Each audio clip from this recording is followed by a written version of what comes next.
오늘 말씀은 예레미야서 15장 15절에서 21절 말씀입니다. 예레미야 15장 15절에서 21절 교독하실 때 제가 먼저 읽습니다. 여호와여, 주께서 하시오니 원하건대 주는 나를 기억하시며 돌보시사 나를 박해하는 자에게 보복하시고 주의 오래 참으심으로 말미암아 나로 멸망하지 아니하게 하옵시며 주를 위하여 내가 부끄러움 당하는 줄을 아시옵소서. 만군의 하나님 여호와시여, 나는 주의 이름으로 일컬음을 받는 자라. 내가 주의 말씀을 얻어 먹었사오니 주의 말씀은 내게 기쁨과 내 마음의 즐거움이오나 내가 기뻐하는 자의 모임 가운데 있지 아니하며 즐거워하지도 아니하고 주의 손에 붙들려 홀로 앉아 싸우니 이는 주께서 분노로 내게 채우셨음이니이다. 나의 고통이 계속하며 상처가 중하여 낫지 아니함은 어찌 됨이니까. 주께서는 내게 대하여 물이 말라서 속이는 시내 같으시리이까. 여호와께서 이와 같이 말씀하시되 내가 만일 돌아오면 내가 너를 다시 이끌어 내 앞에 세울 것이며 내가 만일 헛된 것을 버리고 귀한 것을 말한다면 너는 나의 입이 될 것이라. 그들은 내게로 돌아오려니와 너는 그들에게로 돌아가지 말지니라. 내가 너로 이 백성 앞에 견고한 놋 성벽이 되게 하리니 그들이 너를 칠지라도 이기지 못할 것은 내가 너와 함께하여 너를 구하여 건짐이라. 여호와의 말씀이니라. 우리 함께 읽습니다. 내가 너를 악한 자의 손에서 건지며 무서운 자의 손에서 구원하리라. 아멘. 우리 추수감사 특세 우리 첫날인데요, 우리 본문을 통해서 삶에서 일어나는 그 고난의 이야기, 그 속에서 주님의 은혜를 함께 묵상하는 그런 시간을 갖고자 합니다. 하나님의 선지자인 예레미야를 우리가 계속적으로 묵상하고 있는데요, 한번 보세요. 17절에 보면 이제 그는요 조롱당하고 외로움에 남겨지는 그러한 상황 가운데 있습니다. 우리 왕따라는 거 여러분들 아시죠? 여러분들 왕따를 당해보셨습니까? 왕따를 시켜보셨습니까? 예, 여러분들 왕따를 시켜보신 분들은 회개하는 시간 되게 하시고요, 왕따를 당해보신 분이라면 그러한 상황 가운데 우리는 어떻게 하는가를 붙드는 그런 시간이 되면 좋겠어요. 누군가 나를 손가락질하고 조롱당하고 나는 또 제껴두고 우리끼리 자기네들끼리 어떤 그러한 상황 가운데 예레미야는 있다라는 거예요. 18절 말씀 보면 예레미야는 심지어 영혼 깊은 곳이 상한 상태 가운데 있다는, 환경적인 것뿐만 아니라 그 심령 가운데에서도 깊은 곳에 상한 상태로 있는 그런 어려움, 영과 육이 어려운 가운데 있습니다. 그런데 하나님께 자신을 기억해 달라고 호소하고 있는 거예요. 이런 영적인 어떤 그런 육적인 상황 가운데서도 하나님 나를 기억해 주옵소서라고 하나님을 붙들고 있다라는 거예요. 이렇게 예레미야는 많은 고난과 절망 속에서도 하나님께 자신의 마음을 솔직히 고백하는 그런 모습을 볼 수가 있습니다. 이러한 저와 여러분들이 되어야 될 줄 믿습니다. 여러분, 많은 고난과 절망 속에서도 하나님께 자신의 마음을 솔직히 고백할 수 있는 그런 것이 우리들의 믿음이 되어야 한다는 거예요. 주여, 주께서 나를 시험하시고 압박하는 것 같사오나 그러나 제가 주님만 바라본다라는 거예요. 네, 오히려 하나님이 나를 더 시험에 들게 하고 나를 힘들게 하고 나를 고난하고 나를 압박하는 것 같은데 그러나 주님만 내가 바라봅니다 라는 그러한 고백이 우리들의 이 아침에 우리들의 고백이 되어야 합니다. 이렇게 절망 속에서도 예레미야의 반응을 결정적으로 하나님께 매달리는 거였어요. 찰스 스윈돌이라는 목사님이 계셨습니다. 그 목사님의 사모님이 암 판정을 받으셨어요. 그러니 어떻게 해야 됩니까? 그런 암 판정을 받은 상황에서 목사님이 사모님이 특별히 할 수 있는 것들은 없었어요. 그래서 그런 암 판정을 받게 되면서 그런 위기 속에서 할 수 있는 것은 아무것도 없을 때 그들은 이제 기도하기 시작했습니다. 그래서 매일 밤 하나님께 우리를 붙들어 달라는 그런 기도를 드렸다라는 거예요. 그런데 시간이 지나고 그 시절이 하나님을 가장 깊이 경험하는 시간이었다라는 그런 글을 보았어요. 여러분, 우리들은 그래서 그분이 나섰습니까? 아니면 그냥 그러다 돌아가신 거예요? 예, 우리는 그거에 초점을 맞추는 거예요. 오히려 그렇게 기도했더니 암이 나았다더라. 예, 하나님 그들을 또 낫게 하시는 분들도 계시지만, 그렇게 간절하게 기도했지만 암으로 죽게 되는 분들도 있다라는 거예요. 그러나 우리는 그 시간에 우리가 기억하고 붙들어야 되는 것은 뭐냐면, 또 우리가 경험해야 되는 것은 뭐냐면, 고난이 사라져서 은혜를 경험한 것에 대한 그 고백 이전에 그 고난 속에서도 하나님께 매달린 그 자리에서 은혜를 경험하는 거예요. 예, 우리는 내가 원하는 그런 기도의 제목, 치유를 위하여, 회복을 위하여 기도할 때, 역사하셨을 때 그 하나님을 찬양하고 영광 돌리는 것은 마땅해요. 그러나 점점 쇠약해지는 내 모습 속에서도 하나님의 은혜가 어떻게 임하는지, 하나님의 나와 함께 하신 것이 무엇인지 그것을 경험하고 고백할 수 있는 우리 모두가 되어야 될 줄 믿습니다. 여러분, 우리들의 인생도 마찬가지입니다. 때로는 환경이 너무 우리가 어렵고, 때로는 사람들로 인해서 상처를 주기도 하고 받는 그런 어려운 문제, 또 각 가정마다 임하는 어떤 그런 문제, 혹은 직장 안에서의 문제, 혹은 건강 안에서의 문제, 아니면 우리 교회 안에서의 어떤 여러 가지 문제 등 참기 어려운 그런 고통이 우리를 짓누를 때가 있는 거예요. 그냥 말 한마디 때문에 그냥 무거운 거예요. 괴로운 거예요. 말도 못하는 그런 상황들이 있을 수 있습니다. 그럴 때 우리는 쉽게 낙심하고 실망하여 하나님마저도 원망할 때도 있다라는 거예요. 하지만 진짜 은혜와 회복은 무엇이냐? 고난 속에서 주님을 붙드는 거예요. 우리들의 연약함은 해결해 주셔야 되는 거 아닙니까? 하나님이 확 쓸어버려야 되는 거 아니에요? 이런 마음이 있을 수 있지만, 그러한 고난 가운데 하나님의 은혜는, 진정한 회복은 우리 고난 속에서 주님을 붙드는 거예요. 이와 같이 여러분, 하나님의 진정한 은혜는 고난 속에서 주님을 붙드는 삶에서 드러나게 되는 줄 믿습니다. 그러한 믿음의 단계까지, 믿음의 레벨까지 우리들은 올라가야 되는 거예요.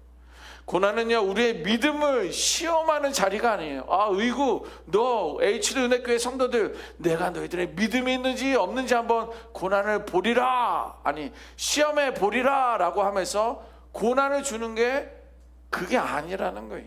오히려 하나님의 은혜가 가장 선명하게 드러나는 영적인 무대가 될 수 있는 거예요.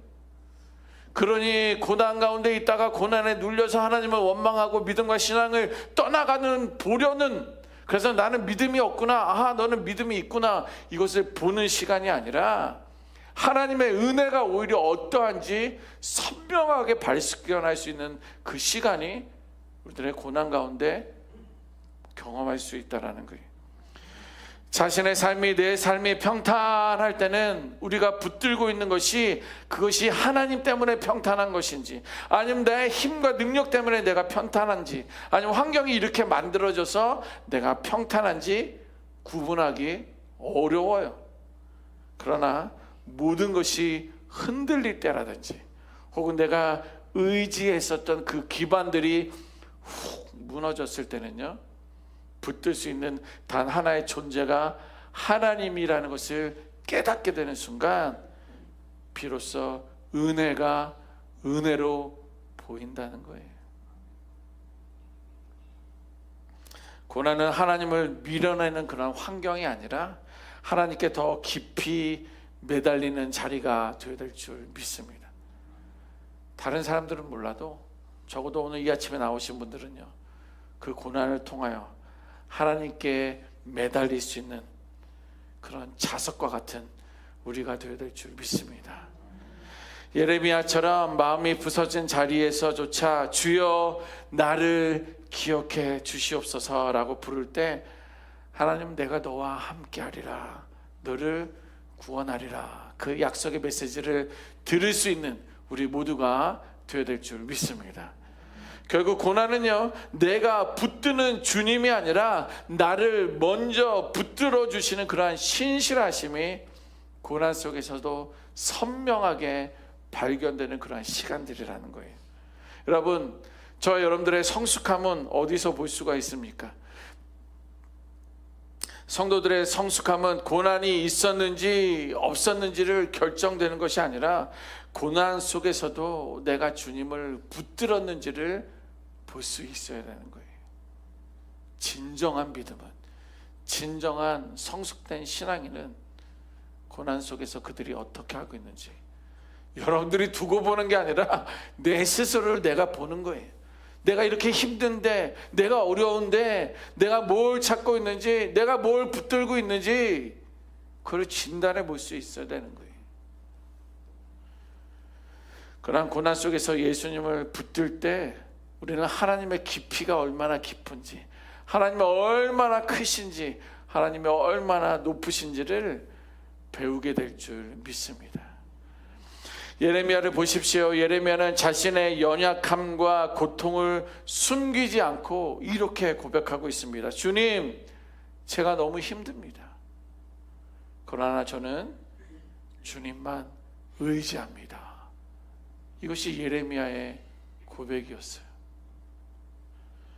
여러분, 우리의 감사와 신앙은요, 형편이나 환경에 따라 흔들리는 것이 아니에요. 은혜 갚은 호랑이 여러분들 아시죠?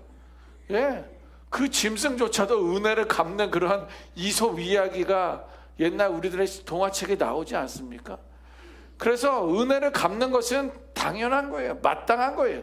그러나 우리는 영적인 사람들이라면, 신앙의 사람들이라고 한다면, 감사와 신앙은 내가 은혜를 입었기 때문에 은혜를 갚는 것이 아니라, 환경에 의해서 좌지우지 되는 것이 아니라, 형편에 따라서 내가 하고 안 하고가 아니라 주님을 바라보는 마음에 근거할 때 진짜 회복이, 진짜 은혜 갚음이 시작되는 줄 믿습니다.